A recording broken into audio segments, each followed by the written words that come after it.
Trump administration illegally canceled Harvard funding. This article is by Alan Blinder and read by an automated voice. Harvard University won a crucial legal victory in its clash with the Trump administration on Wednesday, when a federal judge said that the government had broken the law by freezing billions of dollars in research funds in the name of stamping out anti-Semitism. The ruling may not be the final word on the matter, but the decision by Judge Allison D. Burroughs of the U.S. District Court in Boston was an interim rebuff of the Trump administration's campaign to remake elite higher education by force. Harvard's case centered on its research funding, and the university contended that the administration had compromised its First Amendment and due process rights when it sought to strip it away. The judge's decision could give Harvard new leverage in its settlement talks with the White House. Although the ruling was a milestone for Harvard, the only university to sue over the administration's assault on its research funding, President Trump had vowed to appeal any decision that went against him. His administration has spent months seeking to pressure Harvard in ways beyond research money. And while Judge Burroughs' ruling may not put an end to that campaign, her opinion was a bracing rebuke. We must fight against anti-Semitism, but we equally need to protect our rights, including our right to free speech, and neither goal should nor needs to be sacrificed on the altar of the other, Judge Burroughs wrote in an 84-page ruling. Harvard is currently, even if belatedly, taking steps it needs to take to combat anti-Semitism and seems willing to do even more if need be. She added, "Now it is the job of the courts to similarly step up, to act to safeguard academic freedom and freedom of speech as required by the Constitution, and to ensure that important research is not improperly subjected to arbitrary and procedurally infirm grant terminations, even if doing so risks the wrath of a government committed to its agenda, no matter the cost." As a part of the decision, Judge Burroughs said the Trump administration could not issue new blockades on Harvard's federal research funding in retaliation for the exercise of its First Amendment rights, or on any purported grounds of discrimination without compliance with the terms of civil rights law. The White House condemned the ruling. To any fair-minded observer, it is clear that Harvard University failed to protect their students from harassment and allowed discrimination to plague their campus for years, said Liz Houston, a White House spokeswoman. Harvard does not have a constitutional right to taxpayer dollars and remains ineligible for grants in the future. She added that the government would appeal this egregious decision, and we are confident we will ultimately prevail in our efforts to hold Harvard accountable. Hours after the White House's statement, Harvard's president, Alan M. Garver, said the university would continue to assess the implications of the opinion, monitor further legal developments, and be mindful of the changing landscape in which we seek to fulfill our mission. But he said, Judge Burroughs' ruling affirms Harvard's First Amendment and procedural rights and validates our arguments in defense of the university's academic freedom, critical scientific research, and the core principles of American higher education. Judge Burroughs' decision came on the second day of classes for the new academic year, and after both the government and the university asked her to issue what is known as summary judgment, a ruling on the case's claims without a trial. She largely ruled for Harvard, relying on voluminous filings, a select batch of evidence, and oral arguments in her Boston courtroom on July 21st to reach a decision. Harvard brought the case in April, after the Trump administration insisted that the nation's oldest university had become a wellspring of bigotry. On April 11th, it sent the school a letter trying to condition Harvard's access to federal research money on its acquiescence to a range of demands.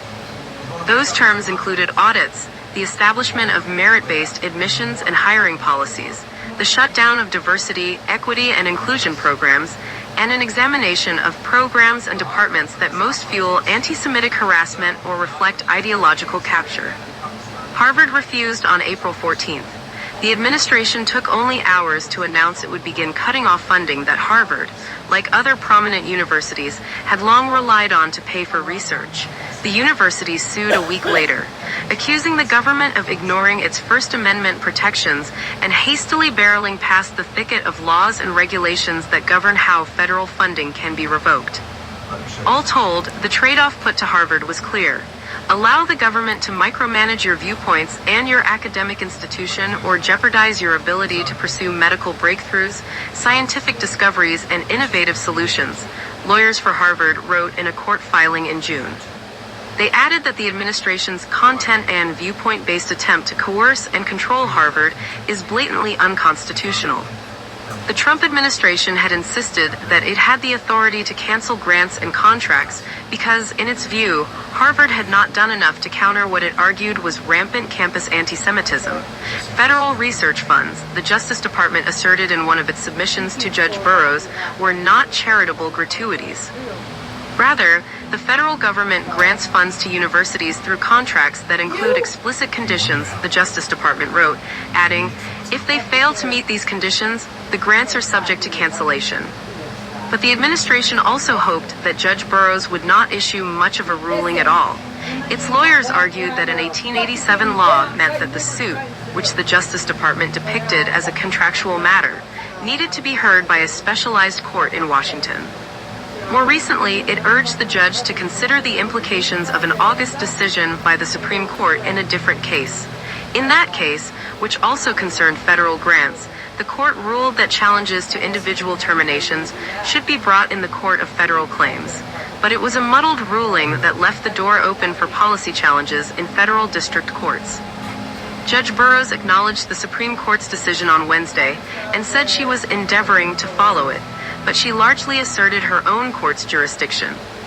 The First Amendment claims here are about speech and whether the federal government is improperly infringing on the free speech rights of an academic institution and its employees, she wrote. The resolution of these claims might result in money changing hands, but what is fundamentally at issue is a bedrock constitutional principle rather than the interpretation of contract terms. And Judge Burroughs, as she had in her courtroom in July, resisted the government's efforts to tie research money to accusations of civil rights violations. Judge Burroughs wrote on Wednesday that it was difficult to conclude anything other than that defendants used anti-Semitism as a smokescreen for a targeted, ideologically motivated assault on this country's premier universities. But Harvard leaders have privately fretted over the potential fallout of a protracted fight with the federal government, even if they won in Judge Burroughs' court, and chose months ago to start parallel settlement talks. That did not keep the government from intensifying its pressure campaign against the school, including by issuing cumbersome subpoenas and opening new investigations, like one focused on Harvard's patents. The New York Times reported in July that the university was open to spending $500 million to resolve the matter, but that Harvard was seeking an array of provisions to protect its independence. Although the university and the administration have continued to move toward a potential agreement, they have not reached a settlement. Mr. Trump, who has taken a special interest in the financial terms of pacts his administration has reached with universities, said last week that he wanted nothing less than $500 million from Harvard. They've been very bad, Mr. Trump told the Education Secretary, Linda McMahon, during a televised cabinet meeting. Don't negotiate. But Harvard officials had anticipated that a favorable decision from Judge Burroughs could help the university's approach to the negotiations in two essential ways. Such a ruling, they have reasoned, gives them a new way to pressure a government that might not wish to fight the university all the way to the Supreme Court. And school officials, ever mindful of the university's internal politics, have hoped that a legal victory would help them to portray any deal with the White House as part of a surrender by the administration. Joseph Sellers and Corey Stoughton, lawyers for other organizations that also sued the administration over the attack on Harvard, including the American Association of University Professors, said they welcomed Wednesday's ruling as a decisive victory for academic freedom and research in the public interest. But they added, "We hope this decision makes clear to Harvard's administration that bargaining the Harvard community's rights in a compromise with the government is unacceptable." Judge Burroughs' decision arrived at a moment of high tension for Harvard. Federal regulations had the university preparing to submit closeout paperwork for some terminated grants on Wednesday. Without a ruling by Wednesday, the university had warned the judge. It feared that the government will take the position that no restoration of funds is possible. Michael C. Bender and Stephanie Saul contributed reporting.